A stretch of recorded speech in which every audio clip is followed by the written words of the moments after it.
Hey everyone, welcome to Midnight Whisperer, a place where real stories from Reddit's darkest threads come to life. If you crave mystery, fear, and the thrill of the unknown, make sure to hit that like button and subscribe for more. Now, let's step together into the shadows of today's story. Something walks whistling past my house every night at 3:03. Every night, no matter the weather, something walks down our street whistling softly. You can only hear it if you're in the living room or the kitchen when they walk by, and it always starts at exactly 3:03. The sound starts faint, somewhere near the beginning of the lane near the Carson place. We're towards the middle of the street, so the whistling moves past us before fading away in the direction of the cul-de-sac. When I was younger, my sister and I would sneak into the kitchen some nights to listen. Mom and Dad didn't like that, and we'd catch hell if they found us out there, but they were never too hard on us since we always stuck to the one big rule: don't try to look at whatever was whistling. My neighborhood is a funny place. I've lived here since I was 6 and I love it. The houses are small but well kept, good-sized yards, plenty of places to roam.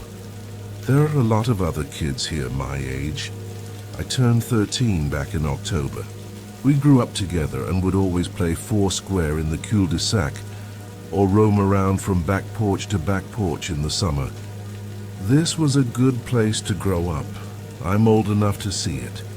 And there's only the two strange things here: the night whistling and the good luck.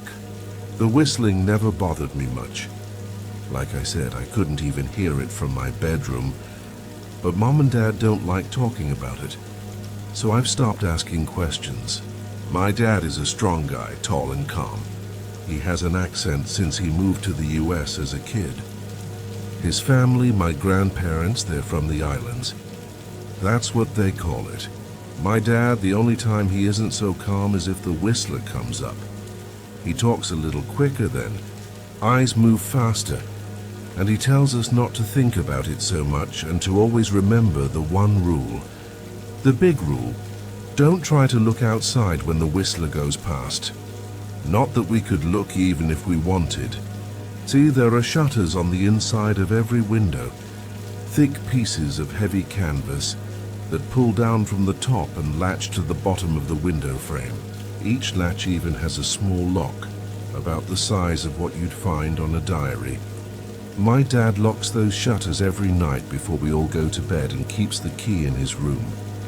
My mom, I don't know what she thinks about the whistling.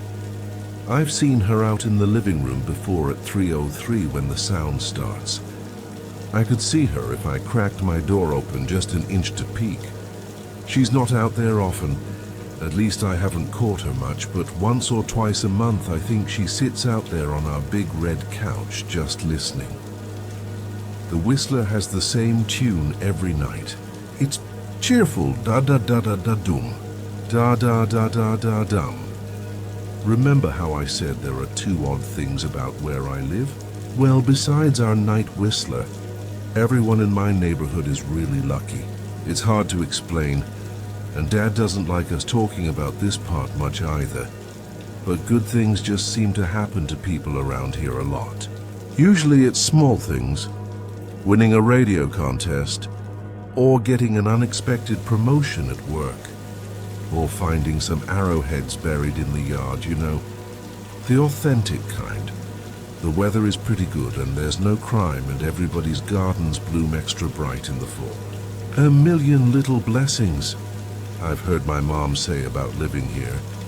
But the main reason we stay here, why we moved here in the first place, is my sister Nola. She was born very sick, something with her lungs.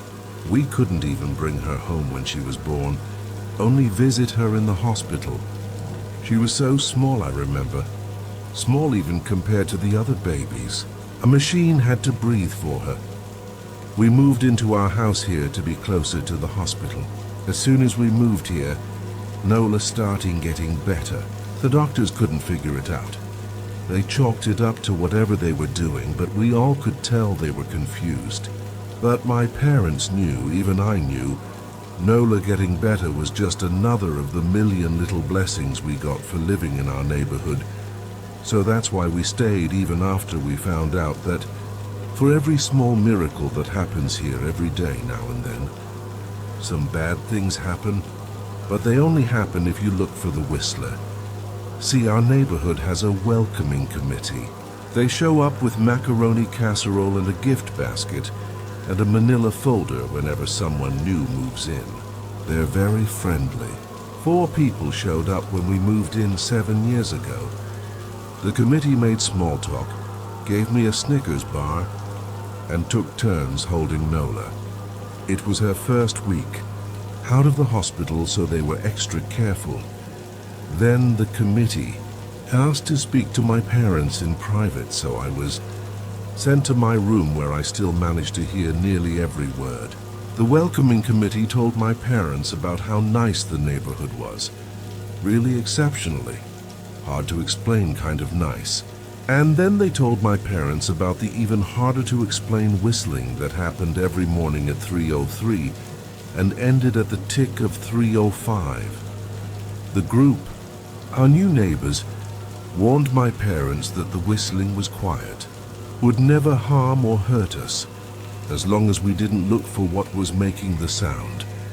This part they stressed, and I pushed my ear into the door, straining to hear them.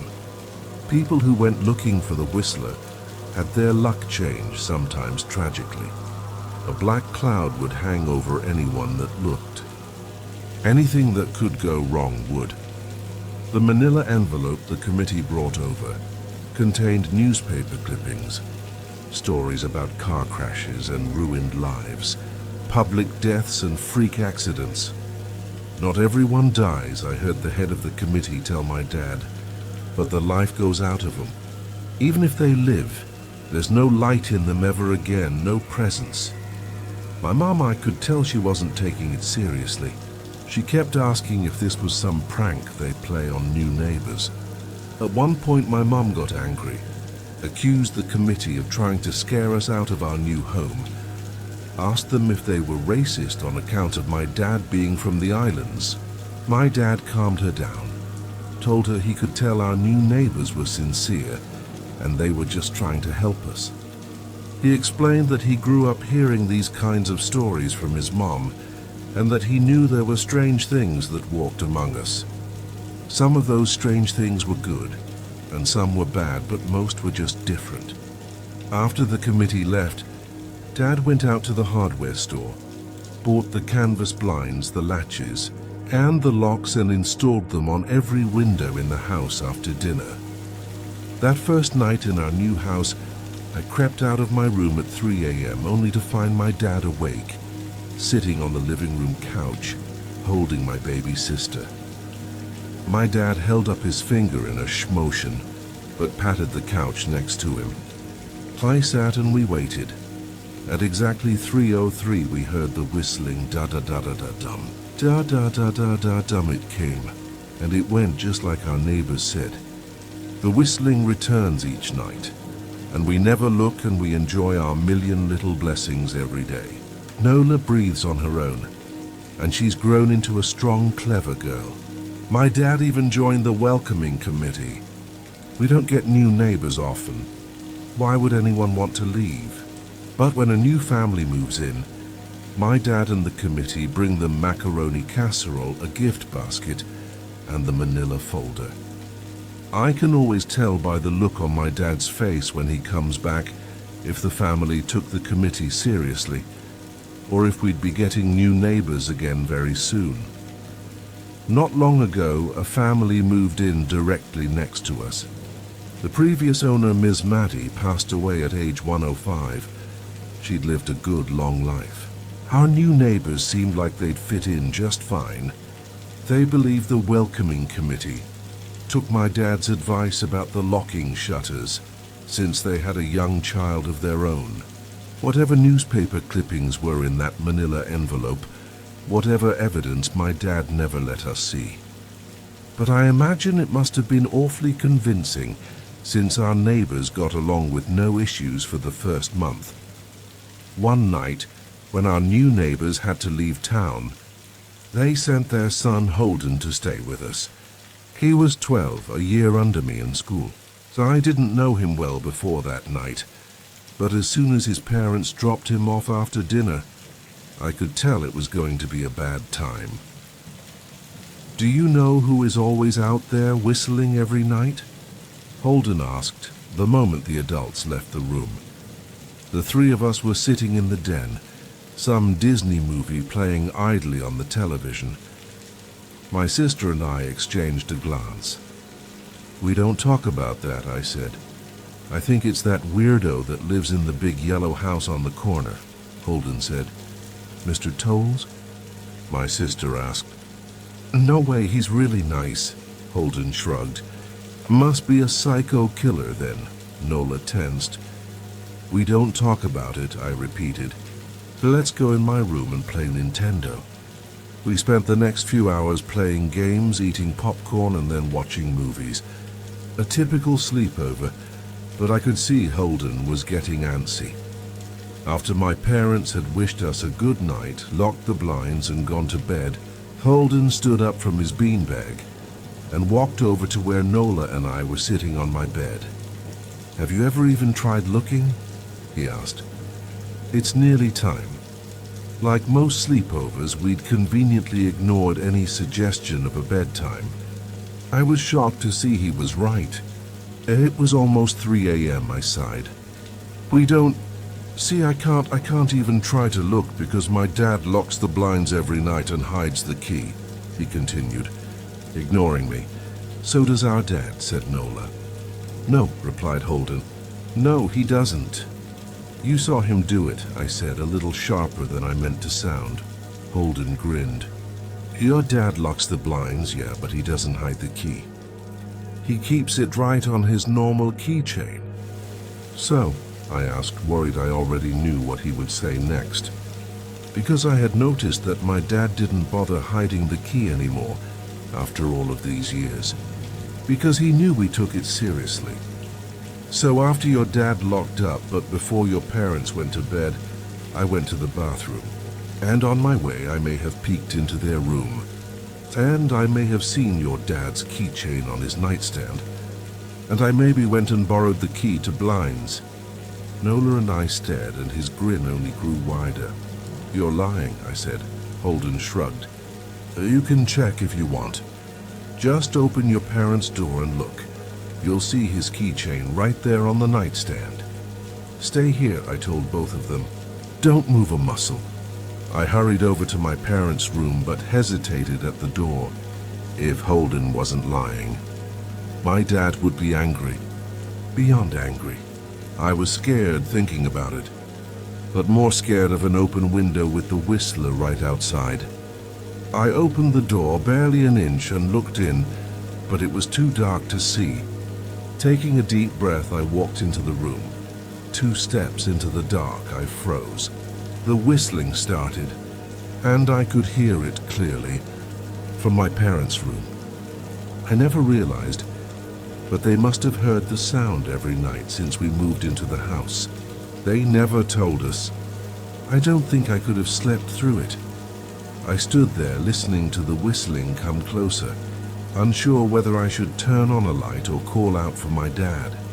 Soft sounds from the living room brought me back to reality. "Nola," I yelled, running out of my parents' room. Holden and Nola were standing near the front door next to a window. Holden wasn't lying. I could see him fumbling with the lock on one of the blinds. I heard a click. He did have the key. Holden let out a quick laugh. Nola stood next to him, hunched up, afraid but maybe curious. The whistling was right outside our house now. I think I made a sound, called out. I can't remember. Time felt frozen, clock hands nailed to the face, but I found myself moving. I'm not fast, I've never been athletic. Somehow, though, I covered the space between myself and Nola in a moment. My eyes were locked on her, but I heard Holden pull the blind all the way down so it could release. I heard the snap of it start to raise, and I heard the whistling just on the other side of the window. But I had my arms around Nola, and I turned us so she was facing away from the window. At the same time, I jammed my eyes shut. The blind whipped open. The whistling stopped. I felt Nola shaking in my arms. "Don't look, okay?" I told her. "Don't turn around." We were positioned so that she was facing back towards the hallway, and I was facing the window. My eyes were still closed. I felt her nod into my shoulder. I reached out with the arm not holding Nola and tried to touch Holden. My hand brushed against his arm. He was shaking worse than Nola. "Holden?" I asked. Silence. I reached past him and gingerly felt for the window, eyes still sealed shut. The glass was cold against my fingertips, colder than it should have been for the time of year. I moved my hand up the window, searching for the string to the blind. The glass began to get warmer the further I reached, and there was a gentle hum feeding back into my fingertips. I tried not to think about what might be on the other side of the window. Finally, I touched the string and yanked the blinds shut. I opened my eyes. In the dim light leaking out from the kitchen, I could make out Holden, pale and small, staring at the now closed window. "Holden?" I asked again. He turned towards me and he screamed. Everything became a flurry of motion. Lights sparked to life in the hall, then the living room. My parents' footsteps thudded across the hardwood floor. I didn't turn to look back at them. My eyes were glued to Holden. He was pale, had bit his lip so hard there was a thin red line of blood running down his chin, and he'd wet himself. "What happened?" my dad asked from behind me. I managed to swivel away from Holden and look back. He looked. I'd never seen my dad scared before, but I saw it that night, in that moment, an old ugly terror stitched on his face. A parent's fear. Just Holden. He mouthed to me. I nodded yes. My dad let out a breath. He looked so relieved I nearly expected him to cheer. But then he turned to Holden and my dad's face changed. I wondered if he felt bad for feeling good that Holden was the only one that looked. There was a knock at the door. We all froze. Holden whimpered. "Don't answer it," my mom said. She stood at the threshold of the hall. So I'd always thought she was a skeptic and just humored my dad about the windows and the whistler. But that night we were all believers. I noticed that both of my parents held baseball bats they must have taken from their bedroom. The knock came again, a little louder this time. "Please don't open the door," Holden whispered. My dad walked over to him, hugged him close. "We won't," my dad promised, still holding his bat. "Nothing is coming in here tonight." Thud, thud, thud. This time the knocking was loud enough to rattle the door. Holden screamed again and Nola clutched her arms around my neck. My mom came over and knelt down next to us, wrapping my sister and me close. "Thud, thud, thud, call the police," my mom whispered to my dad. The knocking instantly stopped. My dad looked over his shoulder at us. "Do you think—" He was cut off by frantic knocking that trailed off to a polite tap, tap, tap. "Police," something said from the other side of the door. The voice from outside sounded exactly like my mom, like a parrot repeating the words back to her. "Police, call the police, tap, tap, tap, police." My mom pulled us closer. "Police, police, police, police, please stop." I heard her whisper. "I don't think calling them will help," my dad said. "How will we know when they're the ones at the door?" The knocking came back harder than before. The door shook. Then it stopped. After a long moment, I heard the knocking again, but it was coming from our back door. We all turned together towards the back door, but the knocking immediately returned to the front door. Front to back to front, loud then quiet, then loud again. Suddenly the sound was coming from both doors at once. Big, heavy blows like a sledgehammer. Then something started rapping against all of the windows in the house. then the walls. It was like we were living inside a drum with a dozen people trying to play at once. Or we were a turtle, and something was attempting to claw us out of our shell. "Stop!" Holden yelled. The knocking died. "I won't tell," Holden said, staring at the door. "I promise I won't tell anyone what I saw. Just please go away." We waited for nearly a minute. Then we heard it. A soft tap, tap, tap coming from the window Holden had looked through earlier. Holden started to cry, sobbing like a prisoner watching gallows being built outside their cell. My dad held him, brushed his hair but never lied to him, never told him things would be okay.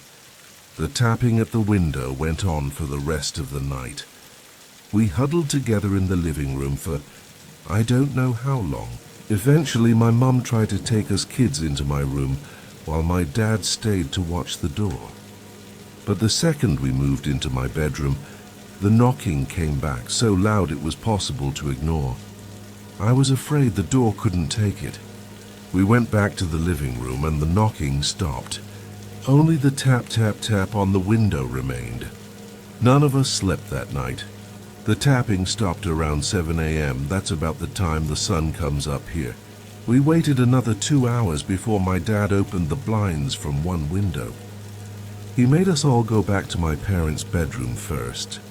I heard him open the door, then come back in. "Okay," he told us. "It's done." Holden's parents came back around lunchtime.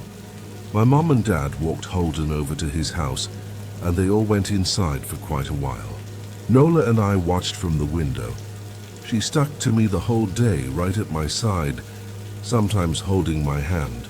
When my parents came back, they looked grim but wouldn't tell us what they said to Holden's family. It was a Sunday, so we all spent the day together, ordered pizza and watched movies. That night everyone slept in my room, Nola and my mom in the bed with me, my dad in a chair he'd pulled over. There was no knocking that night or any night since. We didn't see much of Holden or his parents for the rest of that week, but by Thursday there was a moving truck in their driveway. Nola and I watched them packing up the whole afternoon after school. What sticks with me most is how tired Holden and his parents looked. All three had the same pallor, grim mouths and lightless eyes. Even from across the street I could tell something was very wrong. Holden and his family were gone before sunset. I remember what the original welcoming committee said to my parents when we moved in. Not everyone who looks at the Whistler dies, but even those that live have the light go out of them, and the rest of their lives are full of misfortune.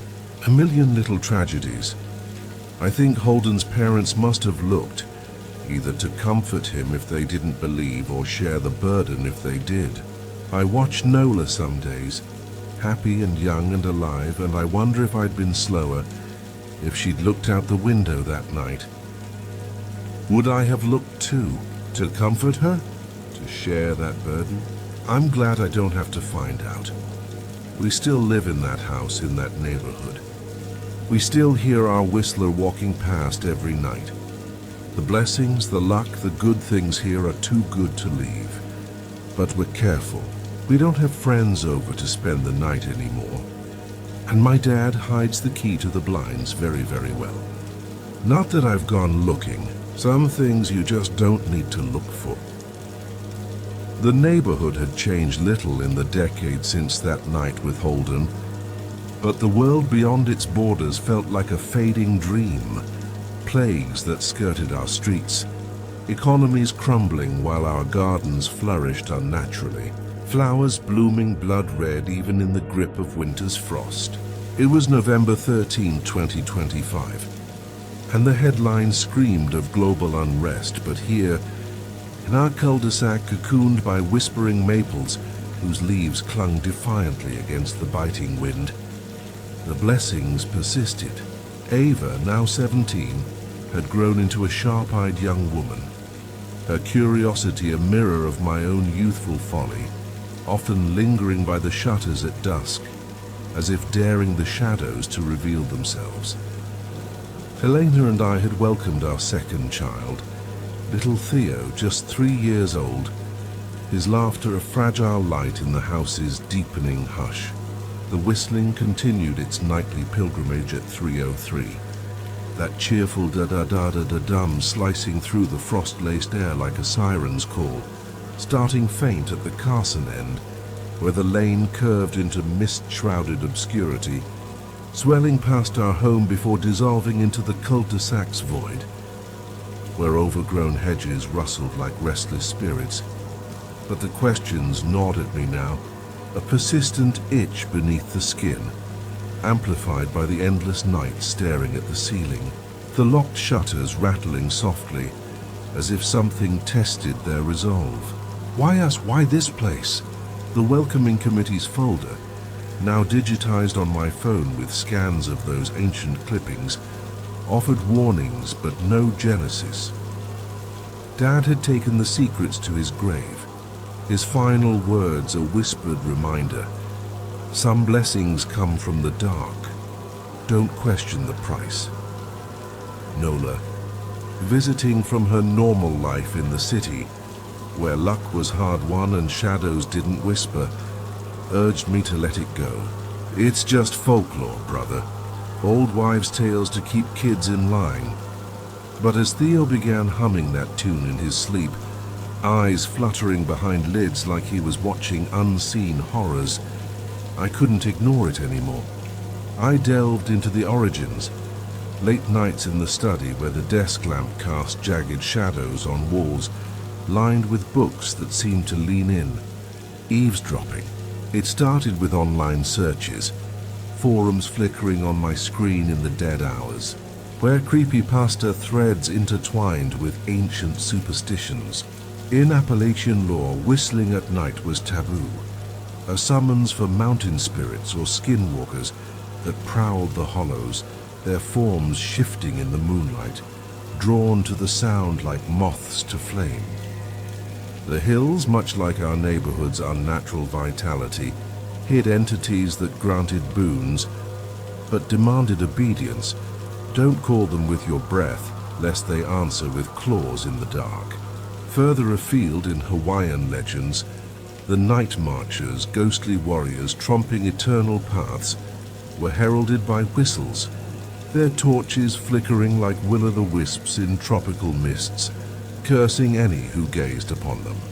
Turkish tales warned that nocturnal whistling invited the devil himself, a horned shadow slipping through cracks in the night, offering deals that soured into damnation.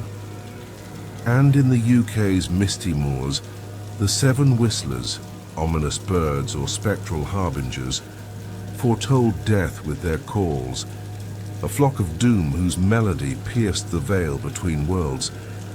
But our whistler felt older, rooted in something primordial, perhaps echoing indigenous warnings, where whistling summoned malevolent entities from the wilderness, spirits that watched from tree lines with unblinking hunger.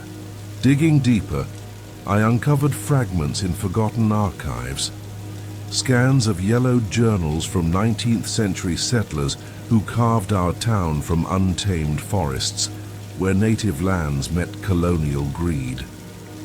One entry, dated 1847, spoke of a whistling wanderer that patrolled the paths at witching hour, a guardian spirit twisted by betrayal. The land, they wrote, was cursed after a massacre, the blood soaking into the earth, summoning an entity born of vengeful echoes, a being that granted prosperity to those who respected its passage, but devoured the souls of the curious, leaving them hollow shells wandering with lightless eyes. The melody? A mockery of settlers' hymns, cheerful to lure the unwary. That night, as thunder rumbled like ancient drums over the cul-de-sac, the whistling approached da-da-da-da-da-dum louder, insistent as if aware of my probing. The shutters groaned against the gale, frost-etching patterns like warding runes on the glass. Ava stirred in her room, Theo humming softly in his crib, and Elena paced the hall, her face pale in the lamplight that flickered as if breathing. Cy cracked a book on local history, pages whispering as I turned them, revealing a map of our street overlaid on old burial grounds, the cul-de-sac a nexus where spirits converged. The Whistler wasn't a monster, but a sentinel, eternal, feeding on glances, sustaining the land's unnatural bloom with stolen vitality. As 3:03 struck, the tune swelled outside our door, pausing, waiting. A soft tap on the shutter, like fingers testing. "Don't," Elena begged, but the origins called to me, a siren in the storm. I unlocked, peeked, and there in the rain-slashed night, a figure cloaked in mist, face a void save for gleaming eyes, whistling with no mouth, roots of the curse staring back.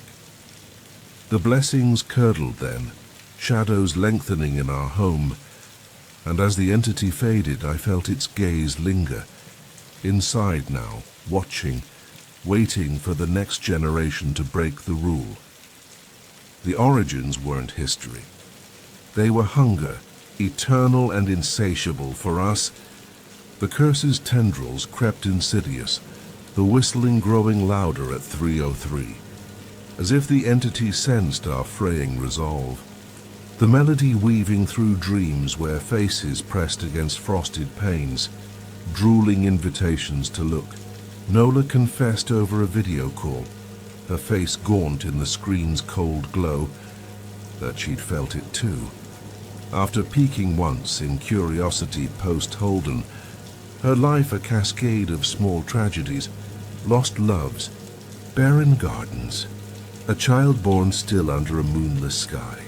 The neighborhood's vitality curdled for the afflicted, yards withering to dust while others bloomed. A divide marked by hollow stares and whispers of jinns or devils drawn by the nocturnal call, feasting on souls until only husks remained. One night, as thunder growled like a beast awakening, Theo stood at the window, tiny fingers on the latch, eyes glazed with unnatural glee. "It wants to play," he murmured, the whistling pausing outside, waiting. I pulled him away, but in his gaze I saw the curse's true endgame. Not death, but eternal vigilance, turning victims into whistlers themselves, doomed to wander and lure the next fool into the dark. The consequences weren't escape. They were inheritance, the shadows claiming kin one peak at a time.